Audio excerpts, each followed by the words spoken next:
Jangan lupa saksikan show gue 5 Sama tanggal 20 Desember 2024 di Balai Sarbini, Jakarta. Tiketnya udah bisa dibeli di motikdong.com. Ada 3 kelas, Platinum, Gold, sama Silver. Cepetan sebelum kehabisan. Udah ini? Udah! Oke, sekarang kita wawancara sama Iga Masardi.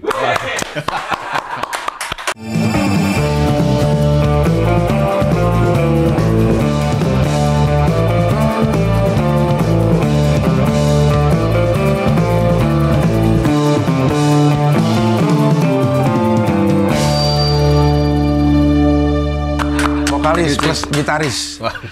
Gak, gue pengen nanya nih langsung nih, sebagai seorang vokalis, gimana cara lo menjaga stamina suara? Biasanya kalau ini, Cing, kalau mau manggung, pemanasan dulu sih, harus kudu wajib. Ini stretching gini. Itu juga sebenarnya. Kan kalau manggung kan lompat-lompat kan. Itu di YouTube ada tuh, cuman 5 menit lah, 5 menit stretching. Habis itu ada juga 7 menit stretching di vokal, pakai 7 minute vokal warm up. Itu yang bikin waktu itu Mas Indra Aziz. Oh, yang sering di Indonesian Idol ya? Iya. Di Instagram juga follow tuh yang berewokan. Iya. Nah, dia tuh bikin aplikasi 7 minute vokal warm up. Jadi selama 7 menit, nanti ada tahap-tahapannya, mesti ngapain. Jadi kayak sama gitu-gitu. Nah, gue yang itu nggak bisa tuh ke hambat bibir kayaknya. Gitu. Iya. Jadi lo lakukan itu? Sebelum manggung iya, sama setiap hari. Setiap hari? Setiap hari. Itu yang kalau ada orang yang misalnya nyanyi setiap malam, kayak penyanyi kafe reguler itu, kok dia bisa nggak serak sih? Gue ngomong 2 jam aja, besoknya udah agak serak. Nah, biasanya kalau yang udah udah emang sering, udah tahu tuh, Cing. Jadi mungkin udah tahu celaknya supaya dia nggak ngabisin vokalnya. Biasanya nadanya kalau ketinggian diturunin musiknya. Jadi dia gimana caranya nyanyi kan, kalau reguleran kan 45 menit kali 2. Iya. Jadi biasanya kalau teman-teman yang reguleran tuh nada tingginya diturun-turunin supaya bisa nyanyinya bisa lama. Iya. Kalau seminggu kan ada seminggu sampai 5 kali. 5 kali benar ya. Iya. Ya itu sih, jadi rata-rata nggak ngehajar nada tinggi terlalu banyak, sama mungkin teman-teman juga ada yang sering itu kayak tahu teknik vokalnya. Jadi gimana caranya nggak pakai suara yang di tenggorokan, tapi pakai suara yang di sini gitu. Emang beda-beda? Maksudnya ngomong beda-beda, suara tuh keluar beda-beda. Beda, Cing. Jadi kalau ini mohon maaf nih, tapi gue bukan sebagai instruktur vokal ya. Iya, nggak apa-apa. Iya. Orang yang belajar dari Mas Indra Aziz juga waktu itu kan. Jadi ada 3, ada suara, intinya gampangnya suara pala, suara sini, sama suara perut. Suara pala tuh yang head voice itu. Head voice, iya, terus ada chest voice, nah terus ada juga di bawah lagi tuh. Nah, jadi kalau gua ngomong kayak gini nih, ini pakai suara dari tenggorokan nih ibaratnya. Terus kalau misalnya gua ngomong kayak gini, ini gua pakai suara dari perut. Jadi bottomnya beda gitu, lebih kayak gini. Ini kalau gue gini nih, pakai apa? Pakai suara tenggorokan nih. Kalau mau suara perutin gimana? Ini kan kalau suara perut lebih nah itu perut. Nah ini perut nih. Ini perut nih. Nah ya, mati dong gue suruh tahan gitu.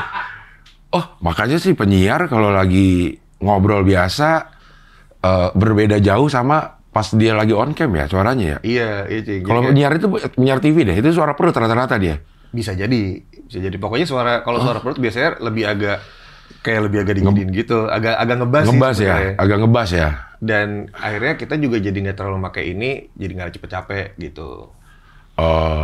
Cepet capek itu serak maksudnya jadinya. Iya, Cing. Karena di sini kan kalau dipakai terus-terusan, pita suara tuh kayak ibaratnya ya, kayak di straining, kayak ditarik mulu gitu.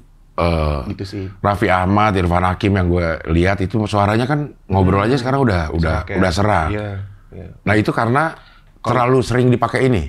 Iya, dan mungkin kan kalau abang-abang 2 itu kan ibaratnya Mas Raffi sama Mas Irfan kan pasti syuting dari pagi kali ya, sampai malam. Sampai malam. Itu walaupun walaupun kita pakai suara yang benar juga, kalau kegiatannya segitu sibuk. Overload lah gitu ya. Iya, bisa ini juga sih.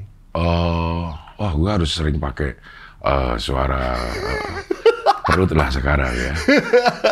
Jadi emang otomatis ngebas ya? Iya, agak gitu sih jadinya. Kalau buat nyanyi Lebih enak, Cing. Pakai suara perut. Pakai suara perut karena lebih apa ya, tenaganya lebih gede sih. Gitu. Oh. Tapi posisi badan juga harus agak ini enggak? Posisi badan ngaruh, cuman kadang kan kalau kita lagi manggung kan banyak gerak juga. Itu nanti kalau udah kebiasa pakai ini juga kebiasa juga sih. Juga di posisi manapun kita bisa pakai suara perut. Diafragma gitu. Dan ini lo pelajarin dari mana sih? Ini diajarin sama Mas Indra Aziz. Waktu itu, jadi waktu itu sempat pas lagi pandemi. Ini cerita juga lucu sih waktu itu. 2021 lagi ada event online waktu itu. Si Ucup tuh, si Synchronize Festival apa dulu ya? Ucup dia nawarin, nggak mau manggung nggak acara ini nih online gitu. Sama siapa Cup? Sama Iwan Fals. Gue nggak berani lagi gue. Iya, gue merdu lagi nggak Fals. Gila. Nggak berani gue. Tapi ya itu Cing, jadi gue bilang wah gue nggak berani Cup, kalau cuma berdua doang mau Om Iwan. Wah gila, takut gua. Ya lambat laun akhirnya ya udah nih gak main bertiga sama Mas Andra Ramadan. Oh ya udah deh, nggak apa-apa. Ntar lo nyanyi juga aja. Ya Bismillah deh. Terus karena gue juga ngerasa suara gue kan juga bukan gimana-gimana banget ya. Jadi waktu itu akhirnya ngubungin Mas Indra Aziz. Mas, gue mau ini Mas, mau manggung sama Iwan Fals nih, mau minta tolong apa private gitulah. Tapi online waktu itu kan. Nah habis itu ya diajarin juga sama Mas Indra tentang ya pembagian suara, terus gimana cara ngambilnya yang enak supaya nggak capek, supaya nggak apa nada tinggi itu nggak gitu, lebih enak lah ngambilnya. Jadi Mas Indra tuh ngajarin banget lah. Jadi gue apa namanya pada saat itu setelah tahu pembagian suara gimana, terus cara ngambil gimana, habis itu ya udah latihan sendiri, akhirnya keterusan sampai sekarang gitu. Dan Mas Indra juga bikin aplikasi yang itu tadi tuh 7 minute itu vokal. Jadi setiap apa namanya setiap sebelum manggung, setiap hari juga sih ya cuman ngeluangin waktu 10-15 menit buat pemanasan aja. Habis itu ya udah sisanya sebelum manggung pasti pakai itu gitu sih. Tapi ini juga maksudnya bisa digunakan buat orang-orang yang ya bukan cuma penyanyi aja kan, maksudnya presenter yang banyak yang pakai suara lah gitu kerjanya gitu. Pagi Cing Abdel kan juga kan maksudnya jadwalnya kan padat juga kan. Udah padat. Kalau diinin terus wah seraknya gampang Cing. Iya, gampang. Gue gampang serak tapi gue gampang pulih. Alhamdulillah. Karena pakai kencur. Kencur ya. Bener gak sih kencur? Bener sih, ngebantu sih. Banyak yang gitu soalnya. Tapi gue setiap makan kencur tuh setelah itu gue ngerasa muda karena gue bawa kencur.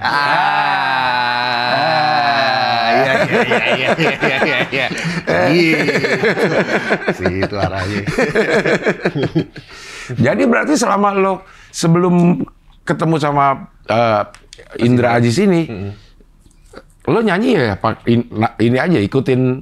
Wah, nyanyi berantakan lu Cing. Jadi kayak bener nggak punya apa ya, berarti nggak tahu teknik gitu. Jadi bener sering serak karena gue sering pakai di sini nih. Kayak nada tinggi gue kayak gitu kayak. Jadi wah kelar manggung ntar suara berat gitu kan. Besokannya udah mulai tuh hilang-hilang. Sejak dikasih tahu gitu. Ya lumayan lah gue jadi jauh lebih bisa ngontrol gitu. Lo bermusik dari kapan sih? Main musik sebenarnya profesional itu 2006, manggung di kafe-kafe dulu gua. Reguleran dulu. Nyanyi atau main gitar? Main gitar. Gitar. Di mana? Dulu tuh di Bekasi. Bekasi karena kan gua drop out kuliah dulu tuh. Lo DO kuliah? DO Bang. Kuliah apaan? Jurusan musik enggak? Enggak, jadi ceritanya tuh dulu almarhum bokap tuh nanya waktu gue lulus SMA kan, mau kuliah apa nih? Mau kuliah kalau mau jadi musisi, apa kuliah musik? Kalau mau yang lain cari yang bener. Gitu. Ya cuman waktu itu kan anak SMA belum tahu mau ngapain ya, jadi ya udahlah apa aja lah. Terus ada advertising nih, ya udah advertising emang kamu ini, ya insya Allah aja lah Pak. Gitu. Udah terus lama-lama advertising kuliah sih standar lah ya, maksudnya nggak jelek gitu, biasa aja gitu, nggak bagus amat. Terus tapi gara-gara gue sering bolos buat ke studio, latihan musik, manggung apa nggak jelas gitu, akhirnya lama-lama di drop out gue, dapet surat. Nah bapak gue marah tuh, kan udah ditanya gimana sih, gitu, malah buang-buang duit, buang-buang waktu. Habis itu ya udah sekarang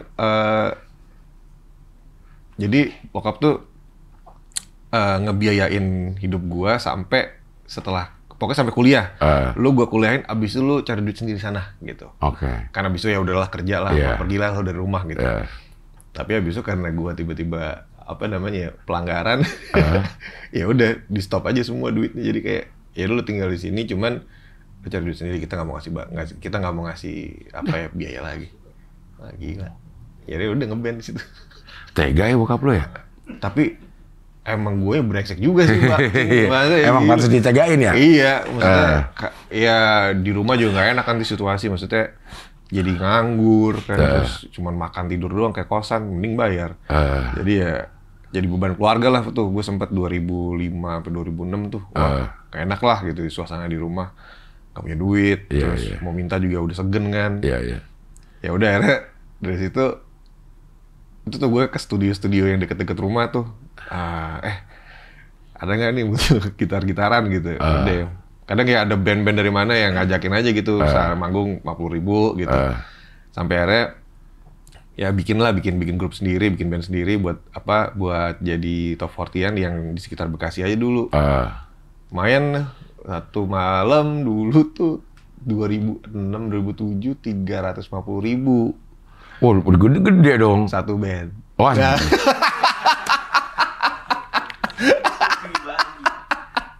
Bandnya berenam bertujuh gitu.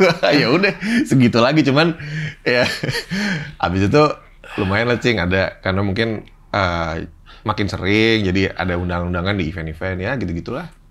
350.000 satu band. Satu band Cing. Harga band turun ya berarti ya dibanding zaman-zaman sebelumnya gitu, malah turun ya. Tapi kan waktu itu ini juga Cing, maksudnya gua kan band baru gitu, maksudnya belum punya nama, jadi ya kadang dikasih makan doang juga gitu, yang penting bisa manggung lah gitu. Gitu, ngerasain juga sih. Ya abis itu ya makin lama kan makin apa ya, jam terbang makin lumayan banyak, terus ya kenal banyak orang. Iya, gitu. Orang jadi mulai ayo manggung di apa event kantor lah. Gue pernah ngiringin orang mudik juga tuh, lucu juga tuh. Ngiringin orang mudik? Iya. Di bis? Jadi gini, gue nggak boleh nyebut merek sih ya. Jadi ada satu produk jamu. Jamu ya itu tadi ya. Jamu tuh 2007-2008 ya. Ada di Gor Bekasi itu, jadi bis jamu itu tuh banyak tuh Cang. Iya. Berapa bis gitu. Terus mereka kan dikumpulin dulu di satu tempat itu. Habis itu sebelum mereka pergi ya ada acara dulu, rame-rame lah situ. Udah gue main situ, main dangdut apa, orang mudik. Habis itu gue kelar main udah pada mudik. Itu lagi puasa kan, gue juga pernah tuh MC-in tapi gitu deh. MC-in pemberangkatan bis kan. Iya. Ada pengisi acara ya bulan puasa, udah ngerokok aja di bawah. Iya dulu gitu. Iya. Gitu dah. Nah itu sampai tahun berapa tuh?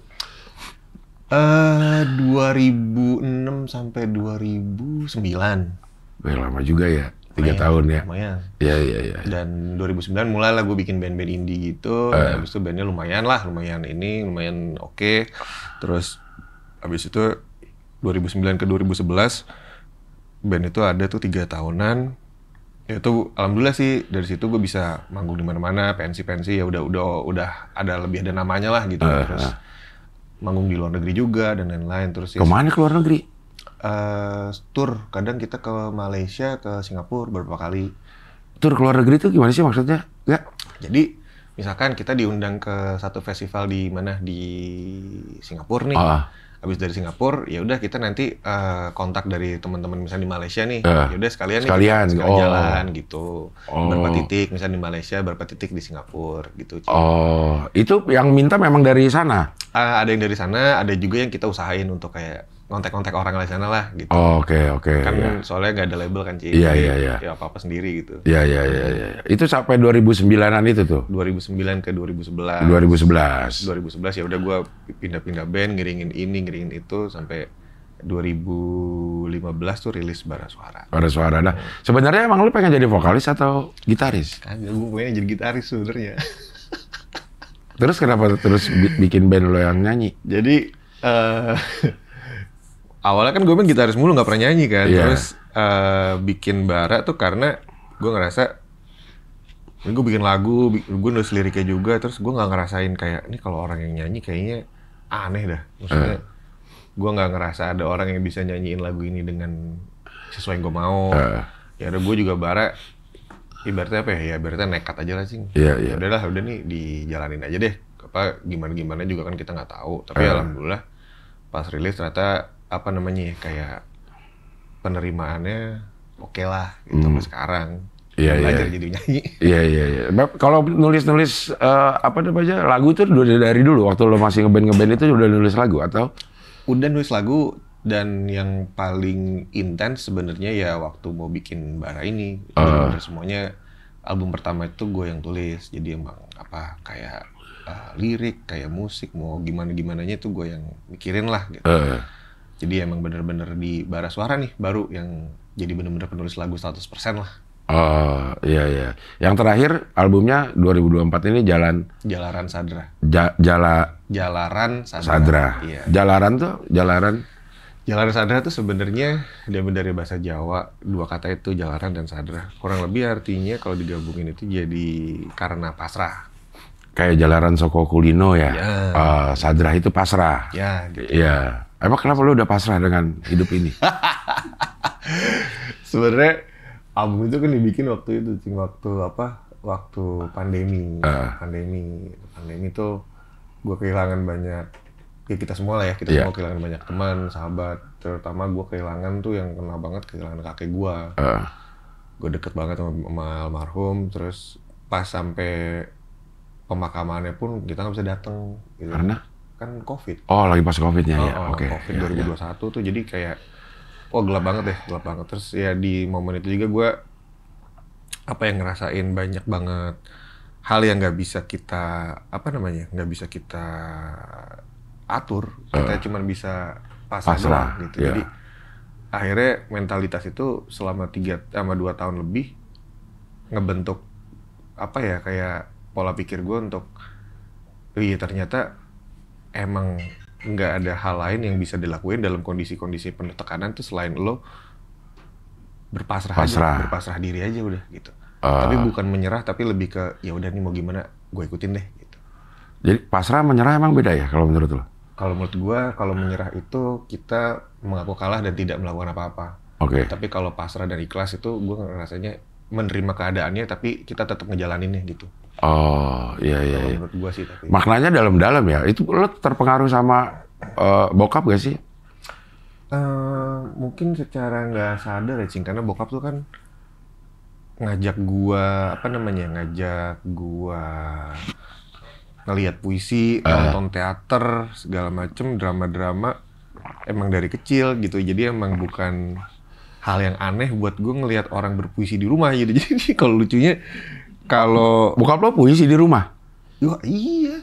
Lah kayak orang nyanyi gitu maksudnya kalau puisi juga? Wah ini, jadi gini. Lah, jadi gini nih, waktu gue SMP kan. SMP tuh kan teman-teman udah pada mulai main ke rumah, udah pada mulai nginep lah ya kalau anak-anak SMP tuh kan lagi zaman-zamannya kan. Tiba-tiba nih pagi-pagi itu temen gue, bokap gue kan kalau bangun pagi tuh, terus kalau mau lagi ada pagelaran, latihan puisi di rumah, gitu. Jadi ya tiba-tiba gue lagi di kamar gitu, temen gue, bokap gue baca puisi dari luar, kayak tidak mungkin. Iya. Wah, temen gue bangun. Wah, ada ribut coy. Kagak, itu lagi baca puisi. Udah tidur aja.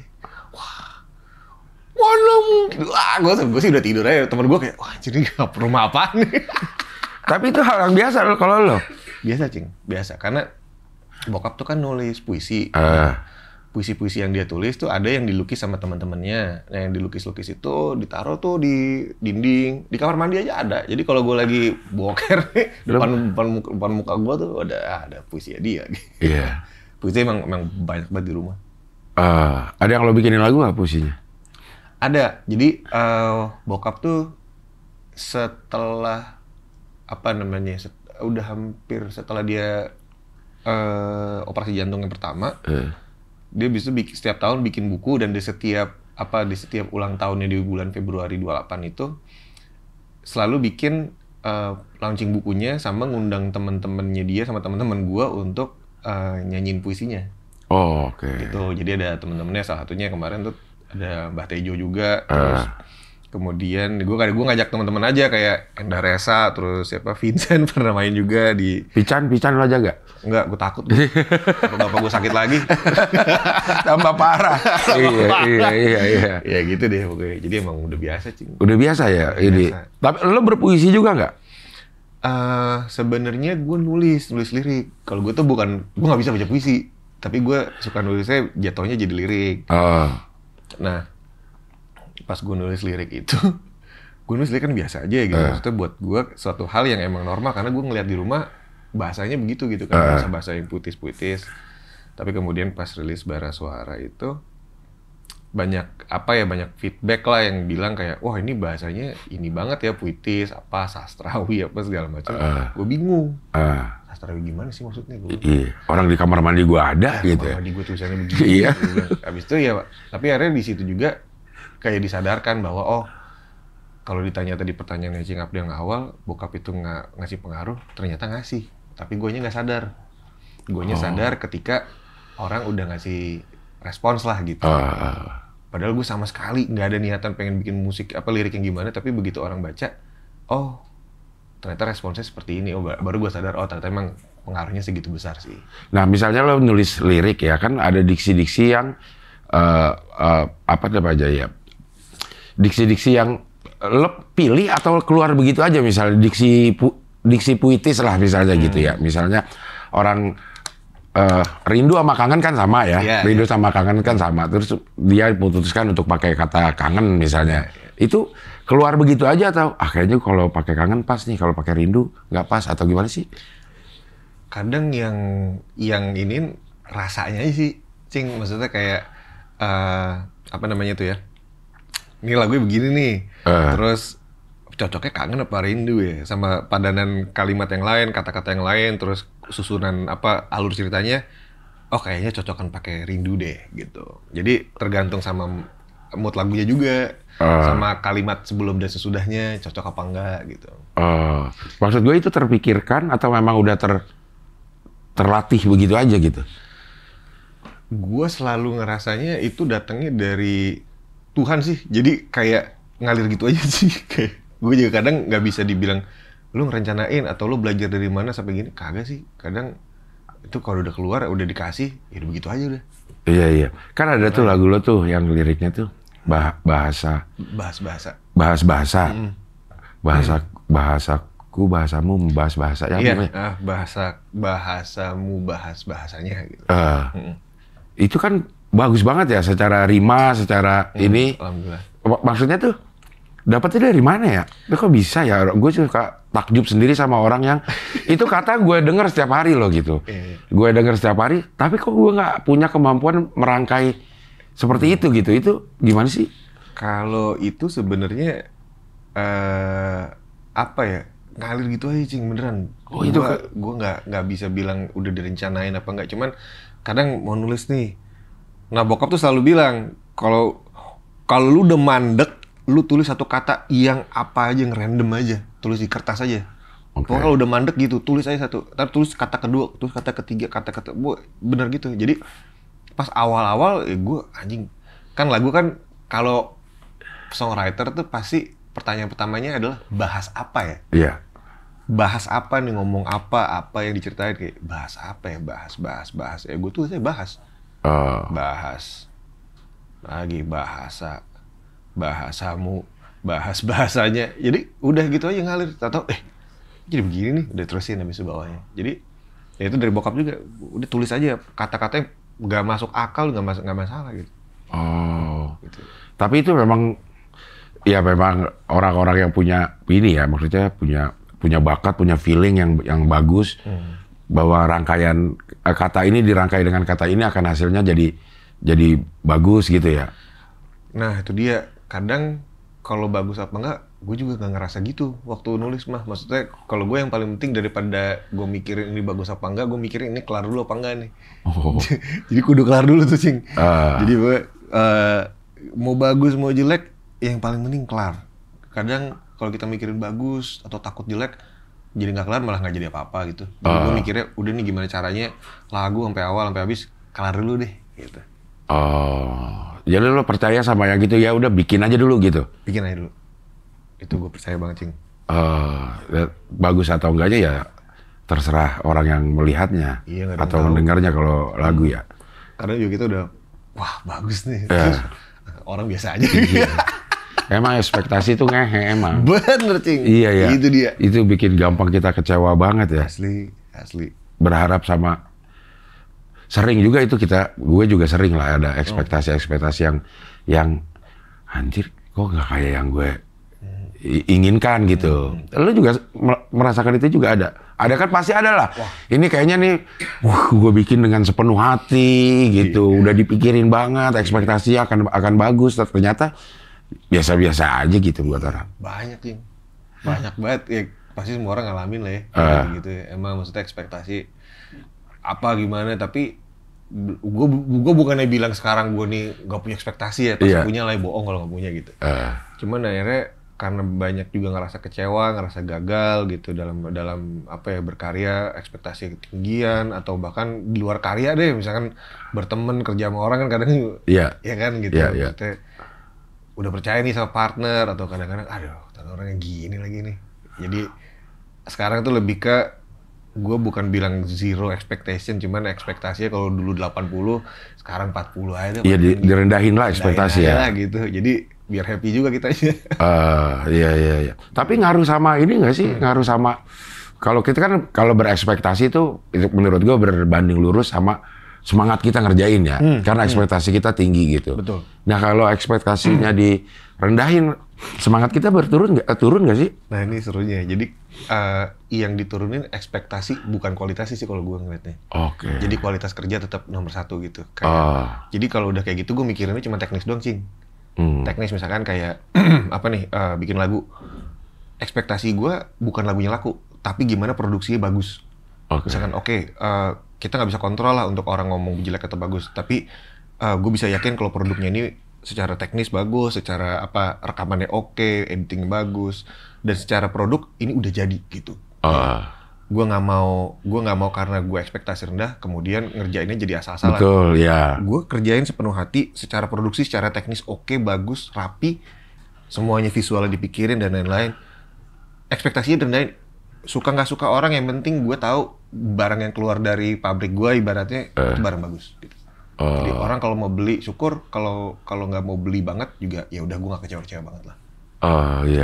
Sih yang gue pikirin. Ya kadang sih kalau gue sih ngerasainnya karena udahlah tidak terlalu berekspektasi, akhirnya suka ngerjainnya pun ya asal-asalan aja gitu karena ya udah bikin aja, ternyata nggak gitu ya, kualitasnya harus tetap dipikirin gitu ya. Iya, kalau gue sih akhirnya ke situ, Cing, karena gue juga takut kalau misalkan keluar itu sekalinya, karena kalau misalkan ngomongin konteksnya lagu ya, Cing, kayak itu lagu sekali keluar jebret udah abadi tuh. Ibaratnya kan bisa selamanya ada, selamanya mungkin denger gitu. Jadi yang gue takutin adalah gue ngeluarin sesuatu yang sifatnya jangka panjang, mungkin ekspektasi itu kan perasaan temporary ya, Cing. Iya. Ekspektasi itu kan perasaan saat itu. Saat itu ya, betul. Tapi kemudian ketika itu udah barang dirilis, itu udah menjadi satu hal yang lebih panjang umurnya.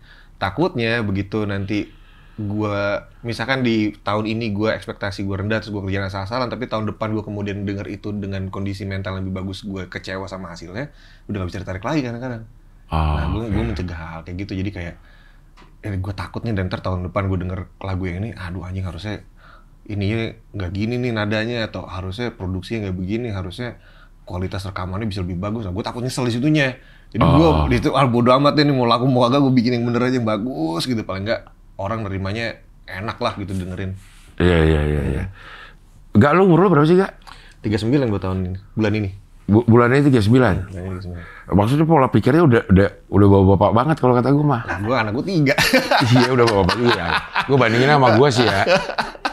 Maksud gue umur lo kayaknya hidup aja jalan aja dah, kagak ada. Maksudnya lo dapet itu tuh dari pasti pengalaman hidup yang bikin lo kayak begini ya, Gak? Iya, kayaknya itu juga sih, Cing. Maksudnya banyak lah yang gue alamin dan tentunya orang teman-teman juga yang di luar sana pasti juga ngalamin juga. Cing juga kan pasti ngalamin banyak lagi gitu. Ya itu sih banyak teguran satu pasti. Lo pernah ditegur apa aja? Wah, banget. Tegur sama orang terdekat, tegur sama keluarga, sama teman-teman, sama teman band gue ditegur juga gitu. Ya gue nih orangnya kan dominan gitu, Cang. Maksudnya, Iya. jadi kayak dominan, akhirnya juga ego kan pasti melambung tinggi Betul. gitu. Terus akhirnya menjadi dari egonya tinggi, akhirnya kadang menjadi egois. Iya. Gitu, kadang malah nggak mau dengerin orang Iya, gitu. iya. Dan beruntungnya gue dikelilingin sama temen-temen yang masih mau punya hati buat ngingetin gue kalau nggak, lo salah, lo nggak boleh gitu karena kita semua sini tim, lo harus mikirin orang banyak gini-gini. Dan itu terjadi dari bertahun-tahun sebelum ini sih. Jadi ya itu yang nge-shape gue juga gitu. Ada yang ngasih taunya baik-baik, sampai yang ngasih taunya bener-bener kayak udah mau nampol ke depan muka gitu. Ya hal kayak gitu sih, Cing, yang akhirnya apa ya, kayak ngubah ini gue lah, pola pikir bahwa oh ternyata gue bukan orang yang paling bener gitu. Permasalahannya kita suka dikelilingi oleh orang-orang yang karena kita lagi ada di level yang lebih tinggi dari circle kita tuh, kadang-kadang orang iyain apa yang mau kita tuh karena memang nggak berani aja gitu. Iya. Bahaya juga itu, gak ya? Gue juga paling takut tuh kalau dikelilingin sama lingkaran yang terlalu kayak gitu. Iya. Tapi untungnya, Cing, gue punya ada 2 orang temen gue nih, namanya Lava sama Yogi. Nah, 2 orang ini yang selalu ngebangsat-bangsatin gue lah. Goblok-goblokin gue, tai-taiin gue. Jadi lu goblok ngapain gini. Nah, orang 2 ini jadi kayak penawar racun gue lah. Jadi kita sering cerita gitu kayak gue gini. Dan mereka cuma dengerin doang. Tapi lu yang salah sih, lu yang tolol. Lu harus minta maaf sama mereka. Lu jangan kayak gini, lu jangan kayak minta maaf sama telepon. Oke. Bukan yang kayak oh gitu, wah enggak, tapi lu yang gini, enggak gitu mereka udah kalau salah gitu. Dan ketemu orang-orang kayak gitu akhirnya jadi lebih waras lah. Iya. Tapi kan maksudnya kita menerima hal itu dari orang-orang yang punya keberanian untuk melakukan teman lo ini kan juga perlu kelogoan gitu. Apalagi pada saat kita ngerasa di atas ya. Itu gimana ya lo cuman bukan ini doang aja nih, apa namanya? Ya ego boleh tapi jangan egois, saya lo bilang gitu ya. Gimana caranya kita neken supaya egonya nggak jadi egois gitu? Itu juga gue pas waktu kejadian-kejadian itu juga gue nggak sadar sih kalau gue egois. Oh iya betul ya. Sampai akhirnya ya cara satu-satunya emang diingetin dan harus nabrak tembok ibaratnya baru cedar. Aduh anjing, gila gue salah nih, sorry ya gitu, maaf ya. Gitu. Jadi ya emang kalau gue di kasus gue waktu itu ya diingetinnya sama orang-orang terdekat sih untungnya. Jadi kayak lo nggak boleh gini, lo salah, lo harus mikirin orang lain.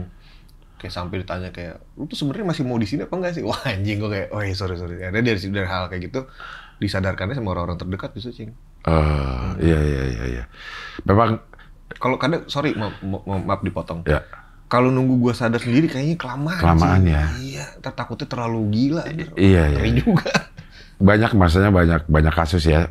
Lo kan teman banyak juga pasti bisa lihat lah ada beberapa orang yang memang tergelincir karena egonya akhirnya berubah jadi egois gitu ya. Takutnya gitu, Cing. Takut gue. Tapi kita sebenarnya punya bakat egois gak sih setiap orang nih? Wah, kayaknya kalau di gue ngalamin, gue nggak bisa ngomong orang gimana ya. Cuman kalau gue pribadi sih bakat egois gue tinggi banget sih. Tinggi banget. Untungnya diingetin. Untungnya ada di circle yang berani untuk untuk ngomongin bahwa lo udah melenceng gitu ya. Gue bersyukur buat asli punya teman-teman kayak gitu. Kan sekarang banyak umur 39 udah mateng lah. Anak-anak yang umurnya masih muda juga udah banyak yang berkarya dan bagus-bagus. Lo ngeliatnya gimana tuh? Musik lah terutama ya. Gue sejujurnya seneng sih karena industri musik di Indonesia itu regenerasinya lamban kalau menurut gue, Cing. Mana lambat ya? Lamban. Maksud gue kayak kalau kita bandingin sama di US atau di UK, band baru tuh banyak banget di sana. Dan karena industrinya juga mendukung, akhirnya band-band ini punya ibaratnya punya fasilitas yang dikasih oleh negaranya, instansi yang mengurus royaltinya bener. Jadi anak band baru itu punya chances yang hampir sama dengan band-band yang medium lah. Mereka bisa tour dan lain-lain. Sementara di sini kan yang indie tuh bisa jauh banget levelnya sama yang udah gede banget. Gitu. Jadi gapnya terlalu jauh gitu. Iya. Nah makanya gue juga memaksa diri untuk bisa connect sama teman-teman yang jauh lebih muda dan cuman pengen tahu aja lo sebenarnya kondisi di lu sekarang gimana nih, industrinya apa yang lo rasain, masalahnya di mana. Karena gue ngelihat kayak misalkan gue ngelihat band-band Gen Z gitu, kayaknya mereka kan kalau di Instagram apa di TikTok tuh kayak jago banget gitu. Tapi kadang-kadang pas gue tanya mereka aslinya gimana, ini ngaruh nggak sih sama lo manggung, ngaruh nggak sih sama lagu lo di stream orang? Kadang juga enggak jawabannya, Cing. Gitu, jadi punya masalah yang berbeda gitu. Sementara dia juga kadang-kadang ngelihat kayak gue gini udah lebih tua, kayak tapi lo enak ya bang gini. Nggak juga lagi, kita juga sama sebenarnya punya problem ya. Gitu, jadi kalau kita bisa connect, akhirnya gue ngerasa punya bukan bahasa ya, punya informasi yang ternyata kita punya masalah yang sama di tempat yang berbeda. Gimana caranya supaya ini nggak kejauhan lagi nih. Makanya akhirnya gue banyak connect ke musisi-musisi yang lebih muda, tujuannya bukan pengen so gaul apa gimana ya, cuma kayak pengen tahu, beneran pengen tahu, karena gue pengen belajar juga dari mereka. Kayak lu gimana sih kalau bikin konten kok bisa bagus gitu, kok bisa lucu gini. Iya waktu itu. Tapi jawabannya juga kadang suka gini juga. Nggak tahu sih bang, karena kita emang sehari-hari emang begitu aja kelakuannya. Dan buat mereka itu jadi satu hal yang natural, tapi buat gue kayak ini namanya generation gap nih. Iya, betul. Karena kalau kita ngomongin di area apa namanya kayak sumuran gua gitu, sebenarnya udah nggak begitu Chan. Ya, maksudnya udah pada di rumah kan, ngurus anak segala. Jadi ya udah, ketika gua bisa ngelihat itu dari mereka, gimana caranya supaya bisa jadi jalan tengah, akhirnya kan bisa diskusi, bisa ngobrol, tukar ide lah gitu-gitu. Iya, supaya kita tetap relevan lah sama zaman gitu. Benar. Harus seperti kayak gitu ya. Tapi kalau menurut lo, kalau ini sepanjang yang gue seliweran di informasi yang gue terima, kayaknya band jarang banget deh. Band ya, penyanyi baru memang banyak. Tapi yang bentuknya band itu jarang deh. Iya, karena sekarang eranya lagi era solois, Cing. Lagi era solois, banyak nih. Kayak kalau teman-teman gue pribadi ya, ada si Sal Priadi, ada si Kunto, ada Nadine, ada yang lain-lain lah, ada Randy Pandugo, terus ya memang lagi zamannya orang seneng ngelihat sesuatu yang lebih personal. Kayak misalkan kalau band itu kan biasanya mereka punya, gampangnya deh misalkan salah satunya, kalau misalkan band gue nih Bara Suara itu kan ada satu akun Instagramnya khusus Bara Suara nih. Tapi kalau teman gue kayak misalkan si Kunto atau si Sal, itu udah jadi satu sama personal brandingnya mereka, personal life mereka. Jadi semua fansnya tuh bisa ngikutin mereka dari mau tahu soal musiknya sama tahu soal personalitinya. Jadi di situ jadi satu kanalnya, sehingga orang jadi lebih suka sesuatu yang lebih personal. Jadi kayak gimana ya? Kalau band tuh kan akhirnya jadi kepecah. Misalkan satu band Bara Suara kan isi 6. Jadi mungkin nggak semua 6-6-nya orang punya balance yang oke kan secara fans gitu segala macam. Nah, cuman kalau solo artis tuh orang lebih seneng karena bisa lebih dekat, fokusnya ke satu orang doang.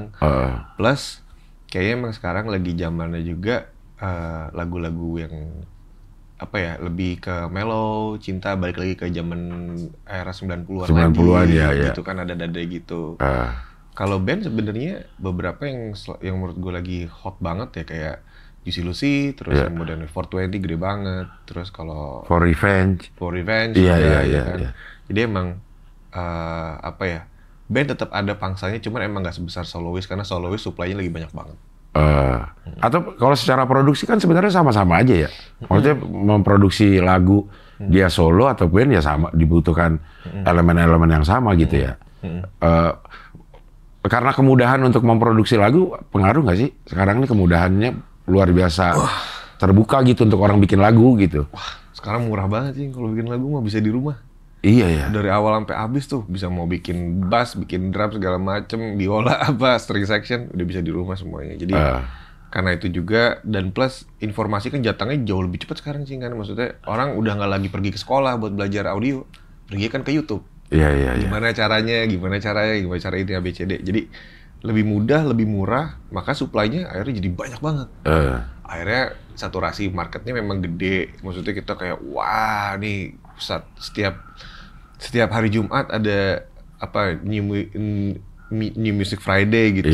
Terus itu rilisan banyak banget, ada hampir berapa juta gitu rilisan di hari Jumat.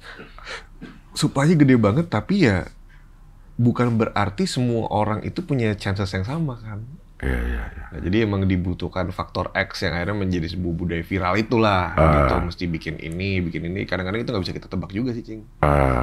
Iya, kayak mau ngetop tuh harus viral, dan viral itu harus singkat katanya ya. Ya, Barasuara terpengaruh gak sih sama fenomena yang ada sekarang gitu? Ini kayaknya viral nih gini. Gue mana kadang sih gimana cara viral? Kita pengen sih, bilang pengen. Cuman emang kadang-kadang kan bukan satu hal yang bisa kita paksain gitu. Kadang emang itu dia, karena gue bilang kenapa itu jadi faktor X yang dirindukan sama semua orang, karena itu udah kayak main judi aja, Cing. Kayak lo keluarin segini nih, yang viral yang mana nih? Dapat syukur, nggak dapat ya udah gitu. Kadang-kadang adalah usaha-usaha ya, misalnya kita bikin apa gitu, gitu. Cuman kalau emang lagi belum rezekinya, belum aja gitu. Kayak salah satu contoh yang kemarin gue sempat lihat juga gitu, yang Juicy Lucy yang sialan tuh. Sialan ya. Itu kan viral banget tuh. Ada waktu kolaborasi sama Halini juga gitu. Jadi hal-hal kayak gitu kan mungkin buat gue, wah ini emang udah rezekinya nih gitu. Jadi apa ya, kayak banyak faktor-faktor X yang kita udah bikin produknya bagus, ekspektasi juga udah kita atur, terus kemudian akhirnya begitu dirilis, viral itu kayak menjadi bonus aja gitu, tapi bukan jadi tujuan utama kalau buat gue pribadi. Ya kalau viral oke, kalau enggak juga ya nggak apa-apa, karena emang tujuannya bukan itu gitu, tujuan utamanya bukan itu. Iya. Dan di waktu-waktu sekarang di Barasuara lagi tour atau lagi? Kemarin kan kita bisa rilis yang Jalanan Sadra, iya. Kemudian ya kita manggung-manggung biasa, reguleran, bukan reguleran lagi, maksudnya manggung reguler di festival gitu-gitu. Iya. Sama lagi bikin showcase di beberapa kota, showcase konser Jalanan Sadra kemarin di Jogja, sold out alhamdulillah. Jakarta sempat ada, terus kemudian nih rencana di bulan Desember, insya Allah di Bandung, gitu. Ntar lanjut. Lo memetakan gak sih fans lo itu kisaran-kisaran umur, terus pendidikan gitu, lo petakan gak sih? Ada sih di apa ya namanya, di kalau kita bisa lihat Spotify, di YouTube, di Instagram kan ada tuh gendernya gitu, misalkan umur berapa, terus lebih banyak cewek, lebih banyak cowok, suka di lagu yang mana dan lain-lain. Ya kita pakai itu buat analisa paling dasar lah gitu. Misalkan pendengar banyak di Jogja nih apa di mana. Cuman ya itu ternyata nggak bisa juga jadi landasan utama, Cing, karena itu orang yang mendengarkan lagu, orang yang follow Instagram, orang yang sering komen, orang yang sering share, belum tentu menjadi orang yang mau beli tiketnya. Gitu. Jadi nggak selamanya bisa di-convert jadi daya beli. Gitu. Jadi ya kadang-kadang kita juga kita lihat nih, tapi kalau based on data angka gitu, kita mesti ngecek juga ke si penunggang badainya sendiri, si pendengar Barasuara.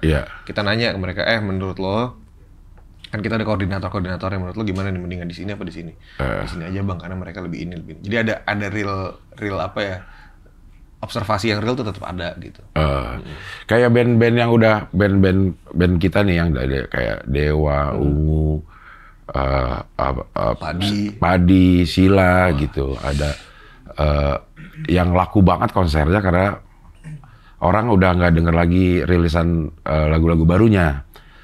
Terus mereka itu bukan kayak nggak mau nge-grab pendengar atau penggemar baru, cukup mengandalkan pengagumnya zaman dulu aja udah rame konsernya. Mungkin kayak itu yang bikin jadi kayaknya apa gue yang kurang informasi. Jarang ada band itu ngeluarin single atau bikin lagu baru. Beberapa ini nih gue lihat, Sila katanya lagi bikin di Jepang, Dewa juga lagi udah mau rilis single, Pongki termasuk yang rajin bikinnya gitu, Ungu juga lumayan gitu. Cuman kan banyak band-band yang kayaknya gue udah pakai lagu dulu aja deh untuk ini tuh. Nah, apa sih itu yang terjadi kalau menurut lu? Nah, ini gue menganalisa sendiri nih, jadi ini ada banget kaitannya sama sebelum dan sesudah internet. Sebelum kita punya internet, kita cuma punya corong media itu di TV dan di cetak, radio, gitu, media siar lah ya gitu. Tapi tiga kanal, dua kanal itu, media cetak dan media TV lah ya. Itu impactnya nasional, Cing.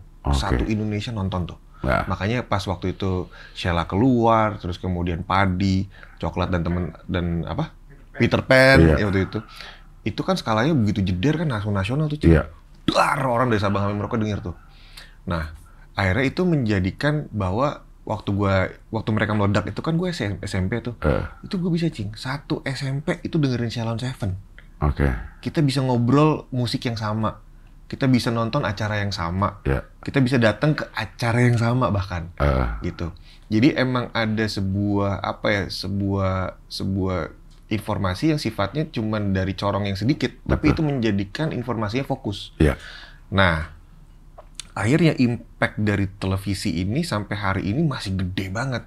Jadi Shalon Seven dan Padi dan Peter Pan gede banget karena emang salah satunya adalah karena impact dari TV yang epic banget lah pada saat itu, video klip di sana semua, MTV segala macam. Terus menuju ke internet.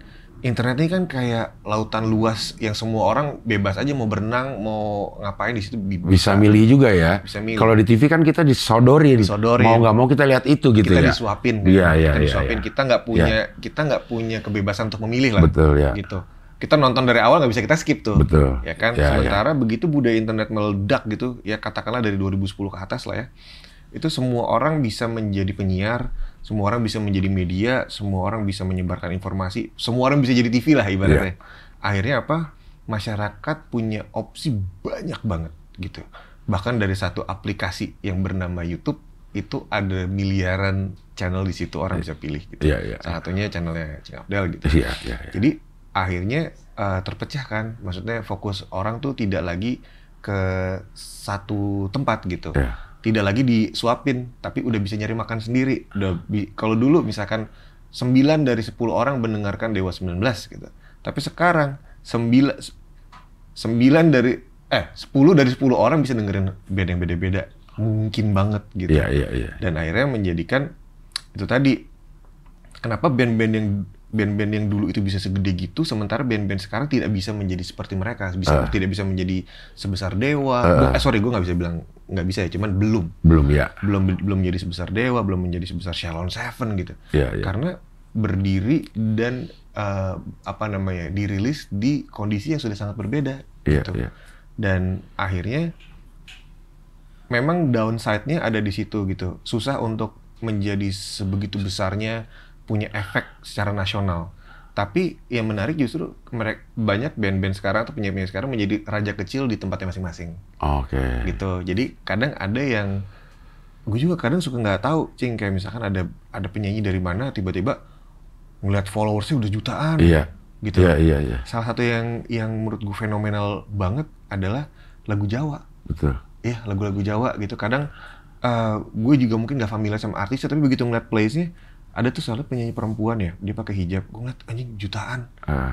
Lagu-lagu yang bahasa Jawa, dangdut, koplo segala macam. Buat gue itu kayak luar biasa gitu kayak. Jadi emang makanya gue bilang tadi menjadi raja-raja di tempat masing-masing ya, karena itu tadi gitu. Karena orang sekarang udah bisa memilih. Aku nggak mau dengar lagu pop, aku mau dengernya lagu pop dengan bahasa Jawa. Ternyata, wah luar biasa. Waktu itu gue juga sempat yang tercengang melihat almarhum Didi Kempot main di salah satu festival di Jakarta.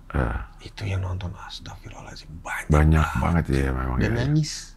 Bener nangis gitu. Kan almarhum Didi Kempot kan lagunya kan Patah Hati, gitu, pakai bahasa Jawa. Itu bener nangis. Gue kayak fenomena yang gue sendiri merasa betapa kurangnya gitu pengetahuan gue tentang ini. Jadi pas begitu lihat itu kaget gitu kayak wah luar biasa banget gitu. Dan akhirnya salah satu dampak positif dari budaya internet adalah ketika orang sudah bisa memilih dan bisa memfokuskan kepada kebutuhannya yang sangat spesifik, bahkan sampai ke bahasa gitu. Mungkin ada yang bahasa Jawa, mungkin kayak waktu kalau misalnya gue sering makan di salah satu restoran Padang yang gede di Jakarta, itu kan di setelnya lagu-lagu Padang yang nyanyi udah siapa gitu kan. Itu kan juga akhirnya menjadi, gue nggak tahu lagi tapi kok yang nonton banyak banget ya, jutaan gitu. Jadi ya itu menarik ke internet adalah ketika orang bisa punya opsi lebih banyak dan tidak lagi diatur oleh media. Kayak dulu misalnya ada Jamrut tuh keluarin albumnya Ningrat 1 juta lebih lah. Itu artinya ada 1 juta orang pergi ke toko kaset untuk beli. Yang sekarang tuh udah nggak terjadi ya kayak gitu ya. Nggak terjadi, Cing, semenjak ada Spotify, ada YouTube. Bahkan mungkin nggak ngedownload ya, dia streaming aja. Streaming aja. Karena sekarang Iya. Coba gue tanya sama Cing Abdel, emang masih punya CD player? Nggak ada playernya. Di mobil kan nggak ada, Cing. Iya. Kan? Jadi ya akhirnya CD buat gue sekarang CD sama lo beli kaos ya sama. Akhirnya menjadi sebuah merchandise aja gitu. Bukan sesuatu yang hal yang buat kalau dulu tuh CD itu jadi satu-satunya cara untuk mendengarkan musik ya. Sekarang CD cuman menjadi sebuah benda yang sama nilai emosionalnya dengan kaos ya. Dengan apapun itulah gitu. Item-item untuk dikoleksi ya, bukan untuk dinikmati. Iya. Kayak yang lu bilang ada raja-raja kecil atau dia punya fans masing-masing, terus memang anak-anak sekarang itu pinter mengelola komunitasnya ya. Iya. Dia kayak jadi gue ingat kata Pican juga menurut gue sangat pintar mengelola podcast seminggu. Dia itu mengelola fansnya, gue sih tidak memperlakukan mereka sebagai fans, Cing. Gue perlakukan mereka sebagai aset. Jadi apa yang bisa memuaskan mereka gue lakuin gitu. Itu anak emang geblek gitu. Iya, jadi harus dipelihara dan harus di-upgrade terus aset itu gitu. Nih Cing, ini ngebahas si orang itu dikit ya. Iya. Jadi gue tuh kan sempat bikin lagu buat podcast minggu kan. Ikan Belida iya. Itu gue bikin waktu 2021, 2022 lah, Covid lah. Iya. Gue bilang gue bikin lagu deh lah. Udah bilang, udah lo nyanyi aja. Liriknya mana? Gue bilang, waduh jelek banget lah liriknya. Gue bilang, astaga, udah kan gue bikinin aja. Tapi karena waktu itu lagi buat happy aja lah. Gue bilang, Chan gue bikinin yang keren nih. Udah kan, wah keren banget ya. Udah, oke kita rilis ya. Siap rilis. Udah. Gue tuh gak ada ekspektasi apa-apa, Cing. Sama sekali. Gue gak tahu tuh lagu bakal disukain orang. Ternyata suka banget. Tuh si podcast minggu, si Ikan Belida itu tuh. Jadi, nih, gue gak bohong nih demi Allahi. Gue manggung di mana aja, itu ada orang yang teriak, Bang, Ikan Belida. Sampai kemarin gue manggung di Malaysia, gue manggung di KL. Ada yang teriak, Cing. Bang, Ikan Belida. Gue bilang, anjing lu jauh-jauh. Gue ke Singapura masih ketemu bocah nanas juga. Gue selalu bilang sama dia, temen lu di mana-mana nih. Gue bilang, wah gila kayak kang parkir atau nongol. Emang gokil ya dia. Dia bisa tuh memanjakan pendengarnya memang. Si bocah nanas tuh dimanjakan dengan produk-produk si podcast seminggu itu. Bang. Emangnya itu orang. Masa gini, Cing. Kan waktu yang rekaman Ikan Belida yang 2021 tuh. Teman-teman gue kan banyak kayak ke rumah ya. Yang top-top siapalah gitu kan. Main aja kadang-kadang kan datang ke rumah ngapain gitu. Ya kan kalau parkir kan ada satpam dekat rumah kan. Gitu. Ya udahlah gitu. Umur itu ada teman-teman gue ngetop main ke rumah. Yang ditanyain sama satpam gue besokannya cuma gini doang. Bang Awe kapan kesini lagi Bang? 2 hari nanya gitu. Gue bilang kagak ada kesini-sini dia. Gue bilang gila. Awe doang yang ditanyain. Temen gue tuh siapa lah ke rumah-rumah. Gue bilang anjing. Gue bilang pernah ya temen gue ditanyain. Emang dia doang. Ngehe itu podcast seminggu itu. Iya. Yang bener loh. Ya udahlah ya. Ya sebagai itulah pengalaman buruk lah itu. Pembuat lagu ya. Iga, makasih ya sudah hadir sini. Sehat terus. Mudah-mudahan turnya berlangsung sukses. Amin. Sehat dan berkah terus mudah-mudahan. Amin, Cing, sehat-sehat juga. Oke lah kalau begitu sampai ketemu lagi di wawancara dengan tamu berikutnya.